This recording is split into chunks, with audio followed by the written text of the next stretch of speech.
میری طرف سے سب کو السلام علیکم ورحمۃ اللہ وبرکاتہ۔ انشاءاللہ تعالیٰ ہم اسلامی تعارف کی کلاس شروع کریں گے۔ اس سے پہلے آپ چھوٹی سی بات بتانا چاہتی ہوں کہ الحمدللہ کل ہم نے رمضان کا فہم القرآن سرٹیفکیٹ کورس شروع کیا اور آج وہ اسٹوڈنٹس بھی ہمارے ساتھ ہیں، اور میرے لیے بہت زیادہ خوشی کی بات ہے کہ آپ لوگوں نے رمضان سے پہلے ہی قرآن مجید کی دہرائی شروع کر دی ہے اور قرآن مجید کو پورے ترجمے کے ساتھ سننے کا پروگرام بنایا ہے۔ میری دعا ہے کہ اللہ تعالیٰ آپ کو اس کی بہترین جزا دے، قرآن کو آپ کے دلوں کی روشنی بنائے اور آپ کے لیے عمل کا رہنما بنائے، اور اس کی برکتوں سے آپ کو اللہ تعالیٰ دنیا اور آخرت میں مالا مال کرے اور بہترین فیض پہنچے، بہت ساری دعاؤں کے ساتھ۔ نحمده ونصلي على رسوله الكريم اما بعد فاعوذ بالله من الشيطان الرجيم بسم الله الرحمن الرحيم رب اشرح لي صدري ويسر لي امري واحلل عقدة من لساني يفقهوا قولي۔ ہمارا آج کا موضوع ہے مساوات۔ اسلام کے نزدیک تمام انسان برابر ہیں کیونکہ سب آدم کی اولاد ہیں، ایک ہی ماں اور باپ کے بچے ہیں۔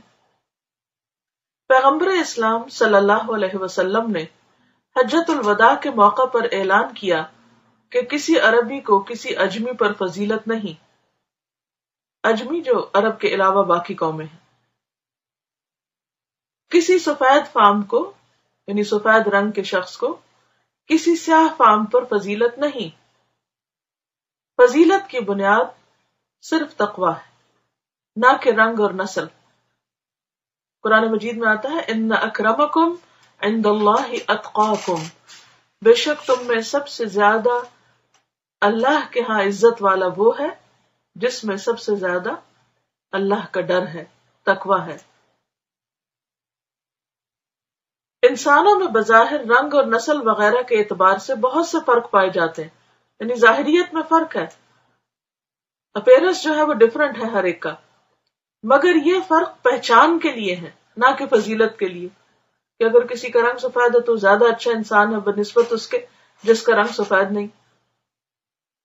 سماجی اور قومی زندگی کا نظام بنانے کے لیے ضروری ہے کہ لوگوں میں ایسی خصوصیات ہوں کہ وہ ایک دوسرے کے مقابلے میں پہچانے جا سکیں، یعنی یہ دنیا کا نظام ہے کہ جس میں پہچان کے لیے اللہ نے فرق رکھا ہے۔ اگر تمام انسانوں کی شکلیں ایک جیسی ہوتی، سب کے رنگ ایک جیسے ہوتے، سب کے قد ایک جتنے ہوتے اور سب ایک جیسی مشینیں نظر آتی تو پھر پہچان کس قدر مشکل ہوتی، چاہے نام الگ ہوتے، لیکن صرف اگر شکلیں بھی ایک جیسی ہوتی تو ہمارے لیے بہت بڑی مشکل کھڑی ہو جاتی۔ تو یہ اللہ تعالیٰ کا بہت بڑا احسان ہے کہ اس نے یہ فرق رکھا ہے۔ آپ دیکھیں کہ مختلف چیزوں میں، پودوں میں، پھلوں میں، پھولوں میں مختلف رنگ جو پیدا کیے ان کا بھی مقصد یہی ہے کہ ایک چیز دوسری چیز سے پہچانی جائے۔ اور اس میں مجھے یاد آ رہا ہے وہ ایک واقعہ جو ایک چائنیز بادشاہ کا ہے۔ کہتے ہیں کہ ایک چائنیز بادشاہ جو ابو جعفر کے زمانے میں تھا، ایک مسلمان خلیفہ جو عباسی اور اموی حکومتوں کے بارے میں پڑھا ہوگا، تو ابو جعفر منصور ایک خلیفہ تھا عباسی، دوسرا عباسی خلیفہ۔ تو ان سے کسی نے کہا کہ میں چین کے سفر پہ جایا کرتا تھا، ایک مرتبہ میں چین پہنچا تو معلوم ہوا کہ وہاں کے بادشاہ کی کان کی قوت یعنی قوت سماعت جو ہوتی ہے، سننے کی قوت ختم ہو گئی اور وہ بہرا ہو گیا۔ تو بادشاہ بہت رونے لگا۔ بادشاہ کے جو حوالی تھے یا اس کے جو کورٹیئرز تھے انہوں نے اس کو صبر پہ ابھارا۔ تو بادشاہ نے ان سے کہا کہ میں اس لیے نہیں رو رہا کہ میرے اوپر مصیبت آ پڑی ہے اور میں سن نہیں سکتا، بلکہ مجھے اس لیے رونا آ رہا ہے کہ کوئی مظلوم انصاف کے لیے میرا دروازہ کھٹکھٹائے گا اور میں اس کی آہ نہیں سن پاؤں گا۔ یعنی اتنا زیادہ انصاف پسند بادشاہ تھا کہ میں ان کی آہیں کیسے سنوں گا، ان کا رونا کیسے سنوں گا، تو مجھے پتہ نہیں چلے گا کہ وہ کیا چاہتے ہیں۔ تو پھر بادشاہ نے کہا، خود ہی یعنی سولوشن پیش کیا کہ ہاں یہ ٹھیک ہے کہ میری کان کی سماعت نہیں ہے، میں سن نہیں سکتا، لیکن میری آنکھیں تو دیکھ رہی ہیں، یعنی پازیٹیو تھنکنگ اسی کو کہتے ہیں۔ میں آنکھوں کی روشنی سے تو محروم نہیں ہوا۔ چلو لوگوں میں اعلان کر دو کہ لال کپڑا مظلوم کے سوا کوئی دوسرا نہ پہنے، تب یہ لال رنگ کیا ہوگا، ہر مظلوم کی پہچان ہوگی۔ تو اس کے بعد کیا ہوا کہ بادشاہ شام کے قریب یعنی شام کے قریب یعنی رات سے پہلے سوار ہو کے باہر نکلتے اور دیکھتے ہوئے چلتے کہ کسی شخص نے لال کپڑا تو نہیں پہنا ہوا، تاکہ وہ لال کپڑے والے کو دیکھ کر فوراً اس کی مدد کو پہنچے. تو بات یہ ہے کہ جس نے کوئی کام کرنا ہوتا ہے اور جس نے مدد کرنی ہوتی ہے اس کے لیے اللہ تعالیٰ راستہ بھی نکال دیتے ہیں. اور یہاں پر اس مثال کے بیان کرنے کا مقصد یہ ہے کہ اللہ نے جو رنگ پیدا کیے ہیں یہ بھی پہچان کے لیے. ہم جس چیز کو جیسا چاہے رنگ دیں اور پھر اس سے اس چیز کی پہچان رکھ لیں، تو ہم مختلف گھروں کو، مختلف علاقوں کو، مختلف چیزوں کو رنگوں کے اعتبار سے بھی پہچانتے ہیں. تو اسی طرح اللہ نے انسانوں کے جو رنگ رکھے یا انسانوں کے جو جسموں کا فرق رکھا ہے، تو یہ کسی فضیلت کے لیے نہیں ہے فرق، یہ پہچان کے لیے ہے اور سماجی اور قومی زندگی کا نظام بنانے کے لیے ہے. یعنی سسٹم نہیں چل سکتا اگر یہ فرق نہ ہو، کہ لوگوں میں ایسی خصوصیات ہوں کہ وہ ایک دوسرے کے مقابلے میں پہچانے جا سکیں. اس سماجی ضرورت کی بنا پر خدا نے انسانوں میں مختلف اعتبار سے ظاہری فرق رکھے ہیں تاکہ دنیا کا نظام اور آپس کا لین دین آسانی کے ساتھ جاری رہے. مگر یہ تمام ظاہری فرق صرف دنیوی پہچان کے لیے. جہاں تک انسان کی حقیقی فضیلت کا تعلق ہے تو وہ تمام تر داخلی صفات پر منحصر ہے. یعنی اچھا کون ہے اور اچھا کون نہیں، اس کا تعلق ظاہر سے نہیں، اس کا تعلق انسان کے اندر سے ہے، باطن سے ہے، کہ اس کی عادات صرف ظاہری مصنوعی اچھی نہیں بلکہ وہ دل کا اچھا انسان ہے، وہ ذہن کا خوبصورت انسان ہے، اس کی سوچ مثبت ہے، وہ دوسروں کے لیے خیرخواہی کے جذبات رکھتا ہے، اس کی نیت اچھی ہے ہر کام میں، اس کے دل کے اندر تقویٰ ہے. اسی لیے حدیث میں آیا کہ خدا لوگوں کے دلوں کو دیکھتا ہے، وہ ان کے جسموں کو نہیں دیکھتا کہ کون کتنا سمارٹ ہے اور کتنے اس کے فگرز اچھے ہیں. اور تو اللہ نے خود بنایا انسانوں کو جیسا چاہا بنایا. یعنی جسمانی فرق کا تعلق انسانی معاملات سے ہے.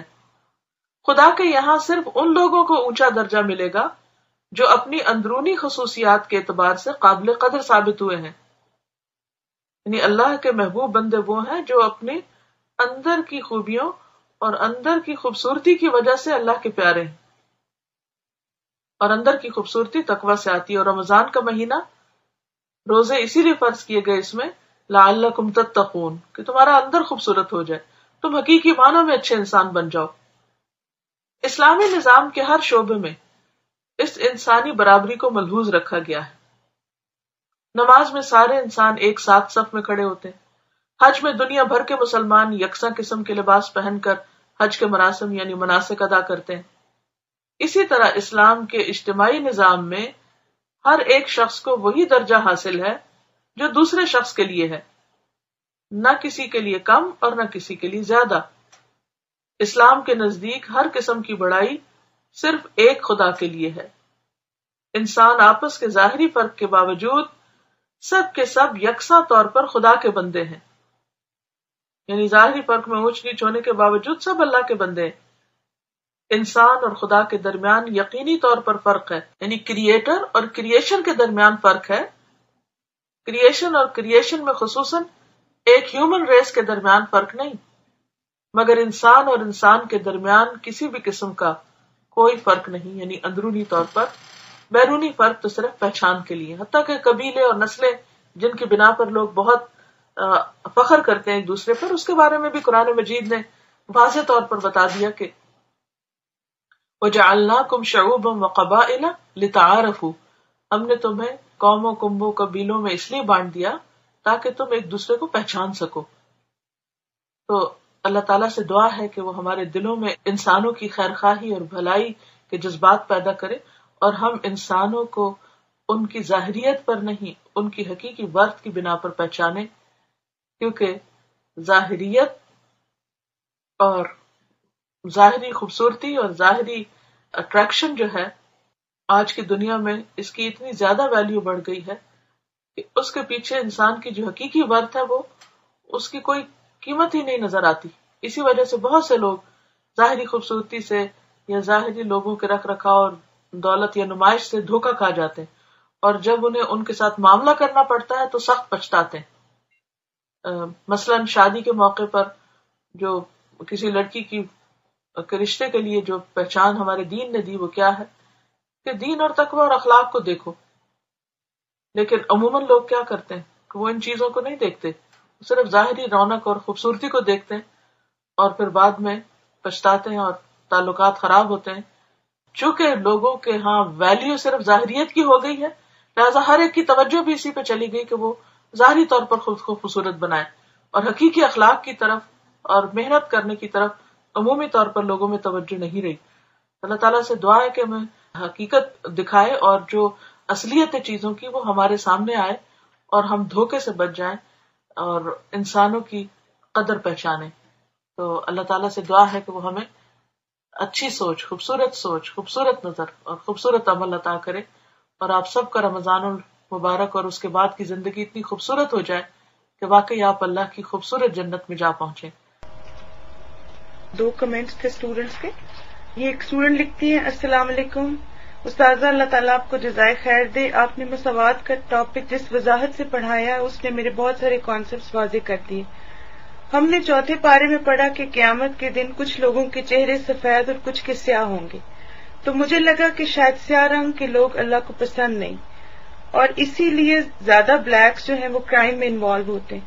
میں کنفیوز تھی کہ اگر سیاہ رنگ برائی کی علامت ہے تو اللہ تعالیٰ نے سیاہ رنگ کیوں بنایا، مگر الحمدللہ کل جب آپ نے وضاحت کی تو پتہ چلا کہ یہ فرق پہچان کے لیے ہے، اور اللہ تعالیٰ کی نظر میں خوبصورتی باطن کی ہے، ظاہر کی نہیں. پھر اللہ ہی نے یہ بات میرے دل میں ڈالی کہ قرآن میں سفید اور سیاہ رنگ اعمال کی سفیدی اور سیاہی ہے. جس انسان کے اعمال اچھے، نیک، مخلص ہوں گے اللہ اس کو نور عطا کریں گے، اور جس کے اعمال برے، بدنیتی پر مبنی ہوں گے تو اللہ ان کو سیاہ کر دیں گے. استاذہ اگر میری انڈرسٹینڈنگ صحیح نہیں تو پلیز اصلاح کر لیں. نہیں، درست ہے ان کی انڈرسٹینڈنگ. بارک اللہ فیکم، بہت اچھا آپ نے سمجھا اس کو. استاذہ ایک اور کمنٹ، ایک جنرل سی بات ہے جو اکثر پائی جاتی لوگوں میں. ان کا کمنٹ اس لیے مجھے بہت اچھا لگا. ان لکھا ہے کہ کل مساوات کا ٹاپک سن کر مجھے بہت خوشی اور اطمینان ملا. اصل میں میرے گھر والے مجھے کہتے تھے کہ اس کی چوائس لوگوں کے معاملے میں 0 ہے. کچھ سال پہلے ہم بھائی کے لیے رشتہ دیکھ رہے تھے اور مجھے ہر وہ لڑکی پسند آتی جس کا اخلاق، بات چیت خوبصورت ہوتی مگر دیکھنے میں اتنی خوبصورت نہ ہوتی. میں امی کو کہتی امی یہ بھائی جان کے لیے اچھی رہے گی. امی اور بہن کہتی اس کو تو کہیں لے کر ہی نہیں جانا چاہیے، ہر کوئی اس کو پسند آ جاتا ہے. اسی طرح کچھ لڑکیاں جو ظاہری طور پر بہت خوبصورت ہوتی مجھے ان میں ایروگینس نظر آتی. خیر شادی تو نصیب کی بات ہے، جہاں بھائی جان کی شادی ہونی تھی ہو گئی. مگر کل مجھے یہ بات سن کر بہت خوشی ہوئی کہ میری سوچ وہ ہے جو اللہ تعالیٰ کو پسند ہے، اور ہمیں ظاہر نہیں بلکہ باطن دیکھنا چاہیے. اگر آج سب مائیں بہنیں رشتے دیکھتے وقت شکل کے بجائے اخلاق، سیرت، دین کو دیکھیں تو ان میرڈ لڑکیوں کی تعداد بہت کم ہو جائے. اللہ تعالیٰ ہمیں مساوات کرنے والا بنائے. آمین آمین. جزاکم اللہ خیرا. وآخر دعوانا ان الحمد للہ رب العالمین. سبحانک اللہم وبحمدک نشہد ان لا الہ الا انت نستغفرک ونتوب الیک. السلام علیکم ورحمۃ اللہ وبرکاتہ. وعلیکم